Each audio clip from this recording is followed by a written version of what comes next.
Kozhikode corporation സ്ഥാനാർത്ഥിത്വത്തെ ചൊല്ലി ലീഗിലും രാജി. Seat നിഷേധിച്ചതിൽ പ്രതിഷേധിച്ച് നോർത്ത് മണ്ഡലം പ്രസിഡന്റ് റംലത്താണ് രാജിവെച്ചത്. മിഥില ബാലൻ വിവരങ്ങൾ വച്ചിരുന്നു. മിഥില, അക്രോസ് ദ ബോർഡർ ഈ പറയുന്ന തദ്ദേശ തെരഞ്ഞെടുപ്പിൽ സീറ്റ് കിട്ടാത്തതിനെ ചൊല്ലി നേരത്തെ പറഞ്ഞു വെച്ച സീറ്റ് ഒഴിവാക്കി, ജോലി രാജിവെച്ചു, സീറ്റും കിട്ടിയില്ല തുടങ്ങിയ പ്രശ്നങ്ങളിൽ, പരിഭവങ്ങളിൽ രാജിക്കാലം കൂടിയാണ് മിഥില.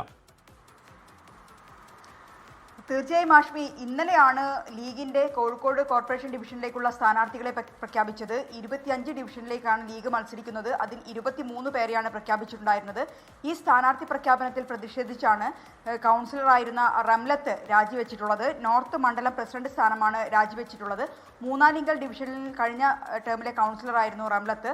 ആ ഡിവിഷനിൽ സഫ്രിക്കാണ് ഇത്തവണ സീറ്റ് ലീഗ് നൽകിയിട്ടുള്ളത്. ഇതിൽ പ്രതിഷേധിച്ചാണ് ഇത്തരത്തിൽ നോർത്ത് മണ്ഡലം പ്രസിഡന്റ് സ്ഥാനം റംലത്ത് രാജിവെച്ചത്. ഇനി ഇത്തരത്തിൽ തനിക്ക് തുടരാൻ കഴിയില്ല എന്ന് റംലത്ത് പറയുന്നു. മാത്രമല്ല, ഈ സീറ്റ് ചർച്ചയുമായി ബന്ധപ്പെട്ട സമയത്ത് തന്നെ പരിഗണിക്കാമെന്ന് പറഞ്ഞതാണ്. പക്ഷേ സ്ഥാനാർത്ഥി പ്രഖ്യാപനം വന്നപ്പോൾ തന്റെ പേരില്ല. ഇതിൽ പ്രതിഷേധിച്ചാണ് ഇത്തരത്തിൽ ഒരു നിലപാടെടുത്തതെന്നും റംലത്ത് പറയുന്നു.